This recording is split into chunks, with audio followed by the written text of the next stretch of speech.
À monsieur le directeur de publication, je ne vous déclinerai pas mon identité, et vous savez pourquoi.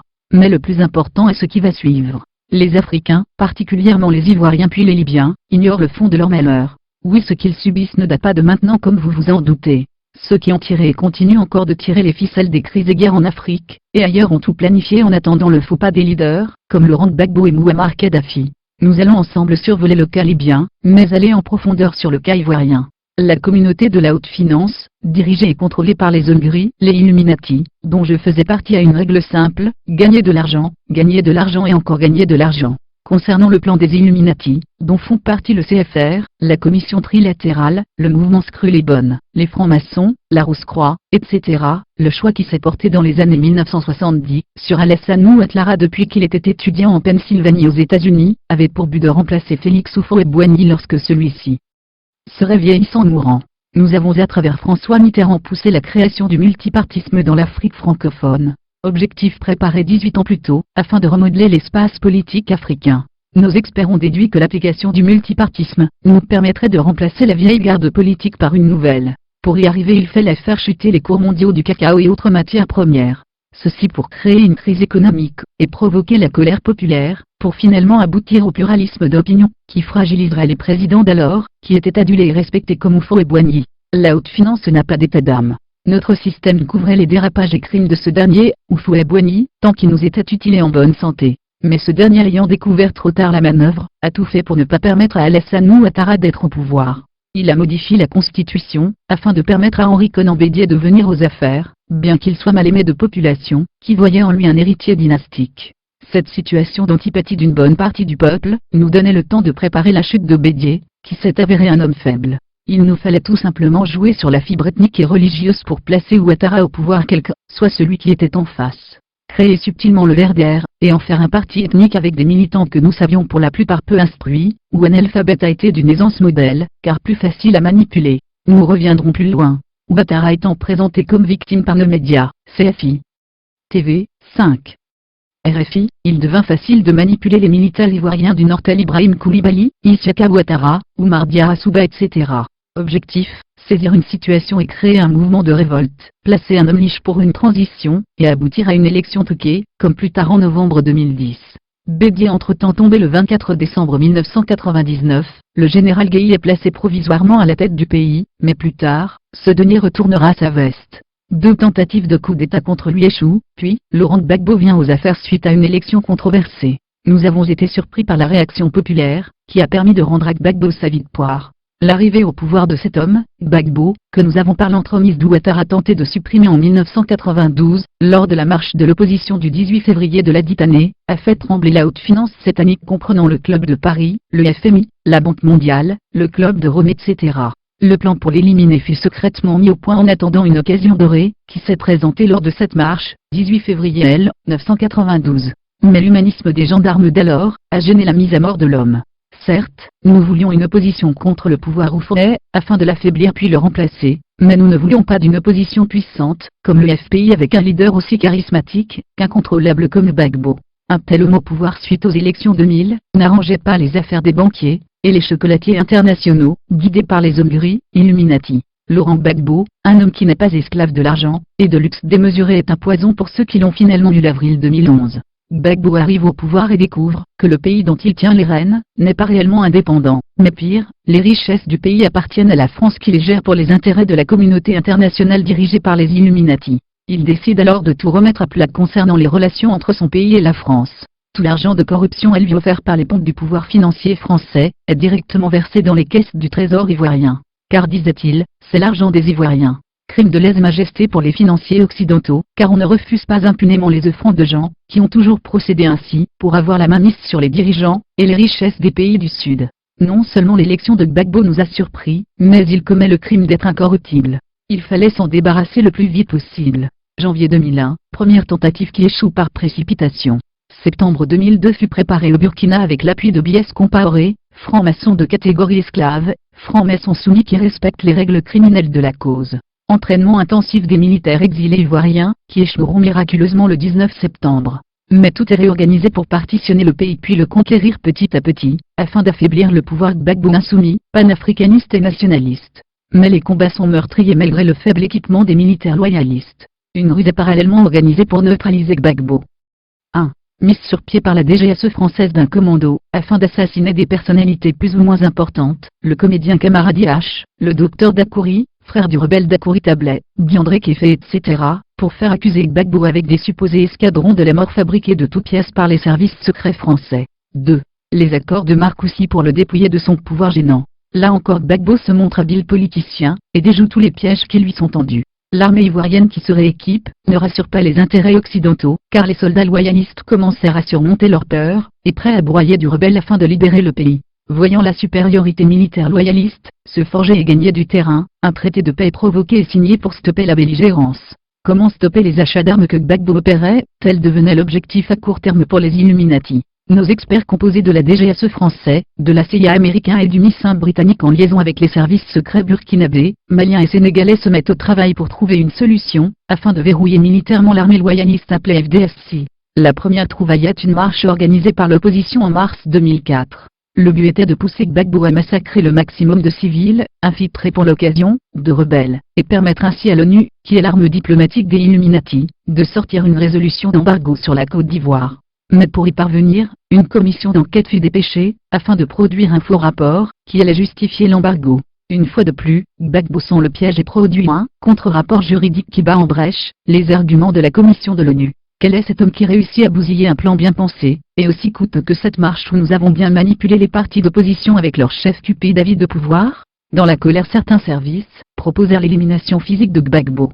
Mais ce projet fut abandonné pour raison de guerre civile, qui n'arrangeait pas nos affaires. Avec un monsieur comme Blé Goudé à la tête d'une jeunesse nourrie à la sève nationaliste, sans oublier les militaires loyaux, il ne fallait pas prendre de risques. L'occasion rêvée s'est présentée lors de la tentative de libérer le territoire avec l'opération César, où une agression de l'armée FDSC a été simulée pour détruire les aéronefs loyalistes, et procéder à un coup de force pour renverser Gbagbo.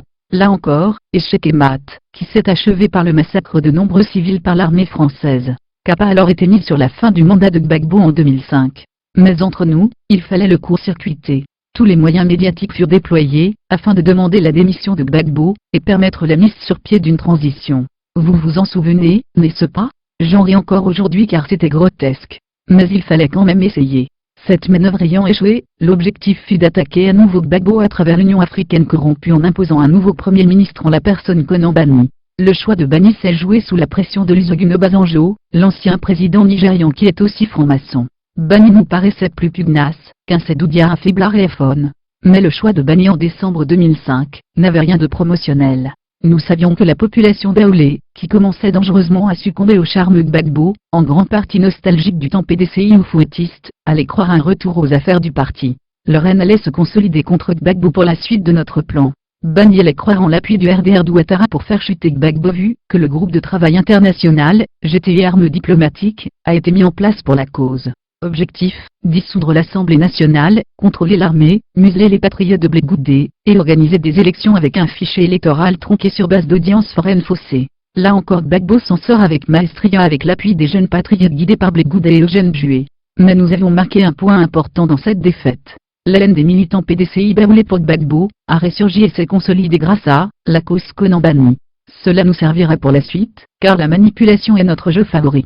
La DGSE française au service des Illuminati organise l'introduction des déchets toxiques dans le but de créer l'émoi et la colère populaire. Le choc, subi par l'opinion suite aux effets néfastes des déchets toxiques, avait commencé à faire son effet, mais une nouvelle fois Gbagbo prend le dessus, car il avait compris la manœuvre diabolique française. Pour reprendre la main afin d'effacer l'épisode GTI banni déchets toxiques, Gbagbo initie l'accord politique d'Ouagadougou. Nous étions sonnés mais pas vaincus. De nous fallait récupérer l'accord d'Ouagadougou, car notre Piombiès comparé en était le parrain. Il lui fallait profiter de la confiance de Gbagbo pour vider cet accord de son contenu. En sujet obéissant, il rendait compte à ses maîtres après chaque décision importante, mais il ne fallait pas aboutir au désarmement. Une fois la circulation des biens et des personnes démarrée, les armes étaient facilement transportables pour les disséminer à travers toute la partie sud du pays. Cela enclenché, notre objectif a été de distraire l'opinion. Il fallait faire du bruit concernant l'enrôlement, le listing électoral et exiger la date des élections, étant donné que l'opposition a eu la main mise sur la CEI, commission électorale indépendante, suite à l'accord de Pretoria. Mandat a été donné aux rebelles de récuser ensuite la médiation de Thabo Mbeki. mais entre-temps ce dernier a été poussé, afin de permettre la candidature de tous et l'introduction d'un nombre important d'opposants dans la commission électorale indépendante, s'il voulait la paix en Côte d'Ivoire. Pour ne pas entacher la crédibilité de sa mission, il nous fallait avoir le contrôle de la CEI. Pourquoi? Je vous explique les raisons. Les services secrets ont diligenté une enquête secrète pour jauger la popularité des principaux candidats. Résultat: 65,90% en faveur de Gbagbo, 20,08% pour Bédié, et 14,02% pour Ouattara. Constatant ce résultat effrayant, il fallait passer à la vitesse supérieure, c'est-à-dire confier l'enrôlement à un service technique étrange, verrouiller la CEI et procéder à des enrôlements tronqués. Remarquez que les zones qui semblaient favorables à Gbagbo, les centres d'enrôlement ont été mal disposés, afin de décourager ceux qui en étaient éloignés, alors que les centres sont proches des populations du Nord majoritairement RDR. Ordre a été pour que les étrangers CEDEAO viennent gonfler le nombre d'enrôlés, car les votants réels ivoiriens du Nord n'étaient pas aussi nombreux comme souhaité. Quant au projet de société d'Ouattara pour les élections, il ne fallait pas se casser la tête. Gbagbo avait déjà réfléchi, et fait tout le travail à notre place. Il a suffi de changer quelques éléments de son projet pour en faire un semblant de différence. Ce qui fait de celui d'Ouattara, une pâle copie du programme de Gbagbo, génialement pensé. Avec une flottille de militants fanatiques et peu avertis, cela passa comme lettre à la poste. Enfin, lors du cinquantenaire célébré à Yamoussoukro, Gbagbo annonce la date définitive des élections. C'est le top départ pour la grande manœuvre d'intimidation et de corruption des chefs militaires, afin de déstructurer l'armée FDCI. Des hauts gradés tombent comme des fruits mûrs dans la besace. Mais fait inattendu. Beaucoup d'officiers dont le colonel-major Conan Boniface, et le regretté capitaine Kouadio Timothée Moratier Bissou lors des combats du 30 mars 2011 sont approchés, mais résistent fermement. Les milliards de francs CFA proposés ne les ébranlent pas. Ils disent être des hommes d'honneur, et que cet honneur n'est pas à vendre. Un choc pour nous. Des militaires négro-africains, qui logiquement doivent s'abaisser à la bêtise ethnique, refusent l'argent, demeurent intégrés nationalistes, tout le contraire du capitaine Alakouassi Léon. Décidément on aura tout vu en Côte d'Ivoire. Les votes du premier tour se déroulent, et les craintes des dirigeants financiers occidentaux se confirment. Gbagbo est le plus populaire des candidats malgré les manipulations que nous avions opérées, mais pire, Bédié est deuxième avant Ouattara. Ça nous ne pouvions l'accepter, et les résultats ont été inversés en faveur d'Ouattara. Bédié qui demeure un homme faible et poltron se laisse faire. Tous ses biens sont bloqués sans oublier tous les documents qui démontrent ses malversations économiques passées qui lui sont brandis. Bédié soutient alors Ouattara, qu'il croyait rouler dans la farine, afin que ce dernier amène ses votants en sa faveur au second tour. Il fut pris à son propre piège.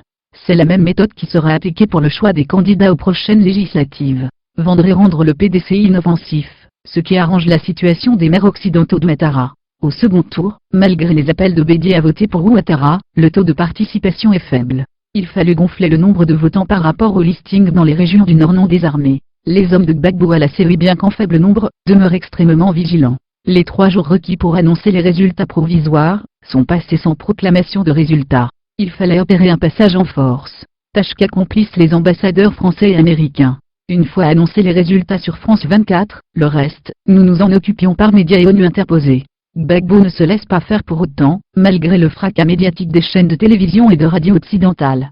Il applique la loi dans toute sa rigueur, mais que pouvait-il devant une telle force, vu que nous avions réussi à mettre le doute dans l'esprit des populations? Il fallait le présenter comme le mauvais perdant, le dictateur, et ça nos médias s'en sont donnés à cœur joie. Mais cet homme ne nous laisse toujours pas tranquilles, et se met à éveiller les consciences des masses africaines avec des émissions, et des débats télévisés transmis à outrance sans oublier une diplomatie qui tournait à plein régime. Les chefs d'État africains sont menacés par les pays occidentaux tenus par les Illuminati. Les vieilles dettes de beaucoup de pays africains, en passe d'être annulées, ne le seront plus s'ils n'obéissent pas aux ordres, c'est-à-dire faire tomber Gbagbo par l'Union africaine, un organisme corrompu, mendiant et squelettique. Il a même été proposé par le président Sarkozy lors d'une session de l'UA, un droit de veto à l'ONU pour les Africains. Du pur baratin pour naïfs. Entre-temps, pendant les tractations diplomatiques avec la CEDEAO, l'Union africaine, l'Union européenne et l'ONU depuis janvier, les forces militaires venues du Sénégal, du Burkina Faso et du Nigeria, commencent à débarquer dans le nord de la Côte d'Ivoire avec armes et logistique. Officiellement et diplomatiquement, l'option militaire est rejetée, mais officieusement tout est en place. L'ONU permet la mise en service d'hélicoptères russes de type Mi-24, officiellement pour défendre les civils, mais en vérité ces engins meurtriers sont destinés à ouvrir le passage sur les différents fronts militaires aux combattants, rebelles d'Ouattara appuyés par les soldats CEDEAO. Lorsque les services secrets conduits par la DGSE français font leur rapport pour dire que tout est OK, les hostilités militaires entrent alors dans leur phase active après le constat des avancées du commando invisible d'Ibrahim Koulibaly Dibé appuyé par l'armée française et l'ONUCI à Bobo, commune favorable à Ouattara. Les différents fronts militaires sont mis en branle. La résistance des FDSI est farouche, surtout aux forces CEDEAO rompues au combat terrestre. Mais chaque fois les Mi-24 de l'ONUCI sont intervenus pour dégager les obstacles. Curieusement, la suite s'est facilitée avec le recul des militaires restés loyaux à Gbagbo. Car pour nous, la guerre devait durer au moins 6 mois.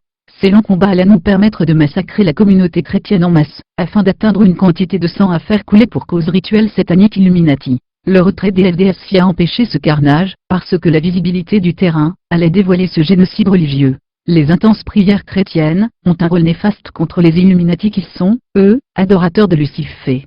Ce plan a été déjoué on ne sait comment. Mais il fallait continuer sur Abidjan où les FDS se sont regroupés pour engager la bataille ultime. L'entrée à Abidjan FRCI, appuyée par la force Licorne, et l'ONUCI s'est soldée par un échec cuisant avec la perte d'au moins 80% des forces rebelles CEDEAO sans oublier des soldats ONUCI et Licorne morts au combat. Ce fut un véritable massacre de la part des FDSI qui ont subitement pris le dessus malgré le commando invisible d'Ibrahim Koulibaly. Nicolas Sarkozy est sommé par les banquiers occidentaux de passer à la vitesse supérieure. C'est alors que tous les hélicoptères sont déployés contre les militaires ivoiriens. C'est le pilonnage tout azimut pour affaiblir les positions des FDSI conduites par les vaillants chefs militaires, que sont le colonel-major Conan Boniface, le général Doc Boublé, feu le colonel-major Goyerou, le commandant Abbaye et bien d'autres, qui contrairement à beaucoup de gradés des FDSI, ne se sont pas vendus aux forces occultes, qui sont les maîtres de la Banque mondiale et du FMI. Mandanda Alassane Ouattara. Mais vu les corps des jeunes, massacrés par les hélicoptères français autour de la résidence du chef de l'État Laurent Gbagbo, vu que l'armée française a détruit quasiment toutes les armes de pointe des soldats ivoiriens, Laurent Gbagbo décide de se livrer en demandant d'abord aux soldats d'arrêter de combattre, et de se mettre en sécurité car dit-il, c'est lui que la communauté internationale veut. Malgré eux, le cœur meurtri, les combattants FDSI se retirent et vont se mettre en sécurité où ils peuvent. Le 11 avril, un autre miracle se produit. Laurent Gbagbo qui devait être tué selon le plan, s'en sort vivant et fait prisonnier. La communauté internationale est malheureusement fait dire à travers ses médias tels France 24, qui comme les autres médias occidentaux, ont une mission de bourrage de crâne à travers le mensonge savamment distillé aux populations, que Laurent Gbagbo doit être traité. Leur peur est que Gbagbo devienne un héros vivant. Ce qui est système est bien le cas aujourd'hui. Un petit pays comme la Côte d'Ivoire, qui tient tête à tout un système, la haute finance internationale, qui a poussé la communauté internationale à la faute en l'obligeant à faire la guerre aux vieux et au sud de tous.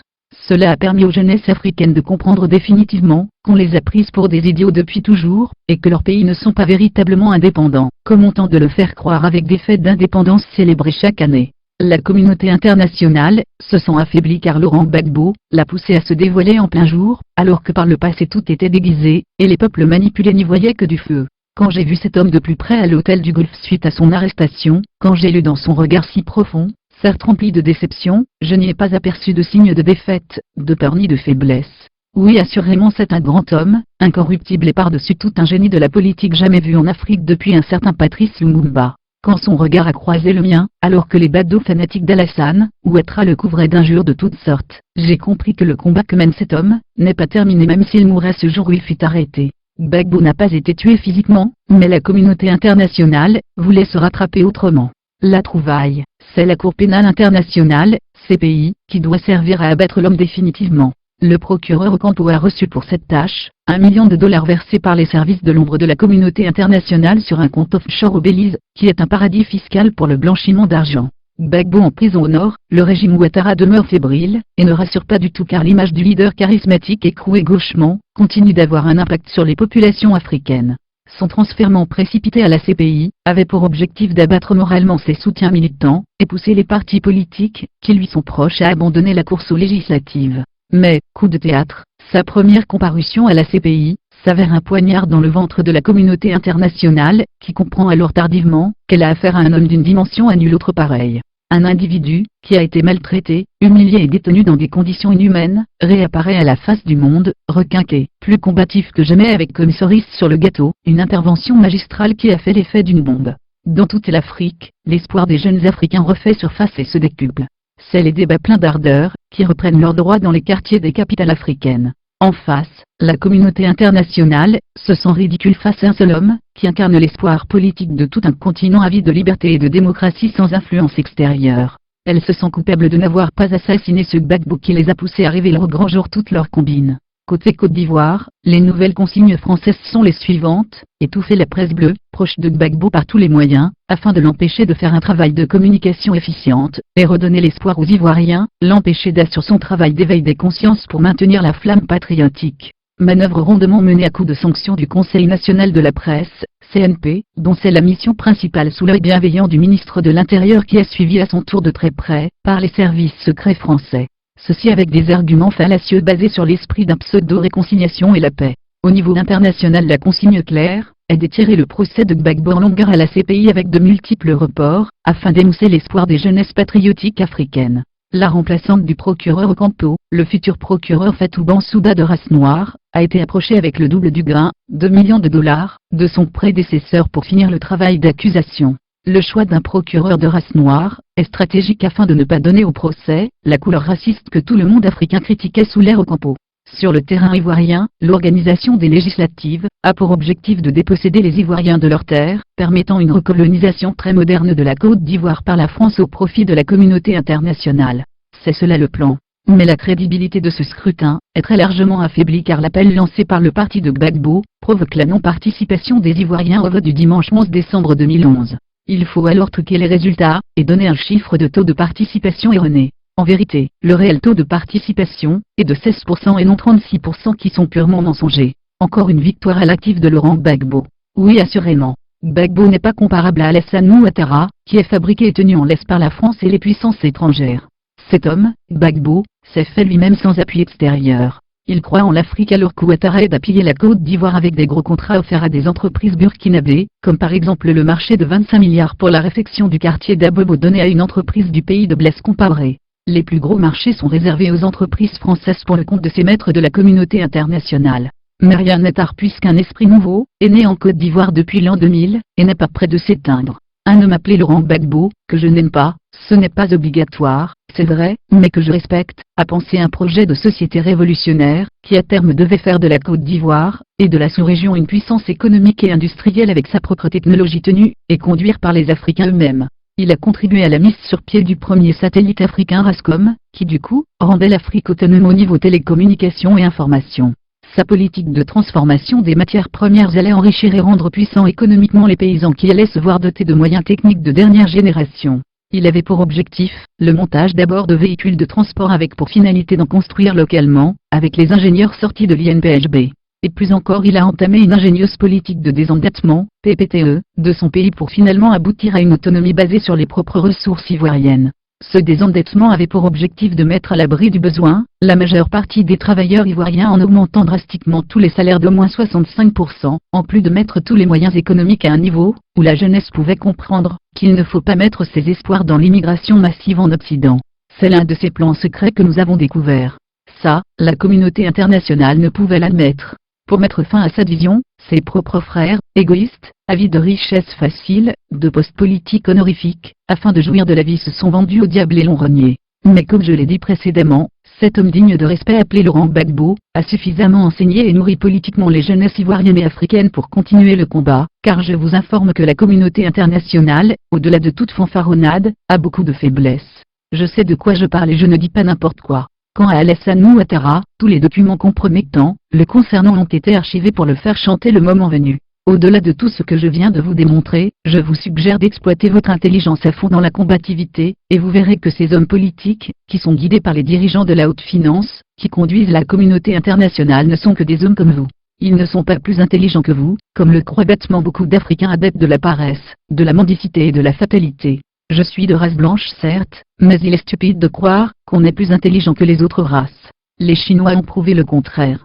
C'est votre tour aujourd'hui. Gbagbo vous a montré le chemin, et libre choix à vous de finir le travail, ou l'abandonner par faiblesse, négligence et paresse. Humblement je vous soutiens et je vous encourage à bien vous organiser pour que la vérité éclate à la CPI et que Gbagbo ne soit assassiné scientifiquement, comme sait si bien le faire la communauté internationale. Au-delà de ça, comme Martin Luther King, une main africaine risque d'être payée pour faire le sale boulot d'élimination physique. Priez beaucoup mais agissez aussi beaucoup avec intelligence, ardeur et sans répit malgré les difficultés et épreuves jusqu'à l'obtention de résultats probants. Mais si vous priez beaucoup et agissez moins, alors vos prières s'avéreront inutiles. Car la prière sert à vaincre ce qui est invisible et c'est les actes qui obtiennent physiquement ce qui est obtenu dans le spirituel. C'est simplement ce que font des Illuminati dont je faisais partie. Ils adorent Lucifer et agissent de même, dans le réel pour des résultats concrets. Prière et action intelligente sans émotion pour une victoire certaine, voici le secret. Source, il s'agit d'un témoignage d'un Illuminati repenti. Je vous remercie et prenez courage.